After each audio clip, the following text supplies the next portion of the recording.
ইউনুস আলাইহিস সালাম যখন সাগরে ঝাঁপ দিলেন, তখন আল্লাহ সুবহানাল্লাহু তাআলা সমুদ্রের মাছকে হুকুম দিলেন, হে মাছ, তুমি ইউনুসকে গিলে ফেলো, কিন্তু তার যেন কোনো ক্ষতি না হয়।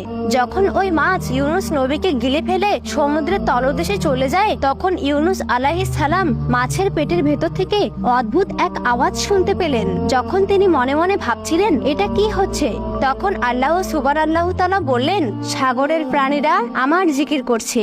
তখন ইউনুস আলাইহিস সালাম মাছের পেটের ভিতরে সেজদায় পড়ে আল্লাহর উপর তাসবিহ পড়া শুরু করলেন। তখন ওনার তাসবিহ পড়া ফেরেশতারা শুনে আল্লাহ তাআলাকে বললেন, হে আল্লাহ, সমুদ্রের তলদেশ থেকে কে যেন আপনাকে ডাকছে। তখন আল্লাহ বললেন, সে আমার নবী ইউনুস। তখন ফেরেশতারা বললেন, উনি আপনার নবী, আপনি ওনাকে ক্ষমা করে দিন। আল্লাহ তখন মাছকে আদেশ করলেন এবং মাছ তখন ইউনুস নবীকে বিভস্ত অবস্থায় তিরিশের পেট থেকে বের করে দিল। তখন আল্লাহর নির্দেশে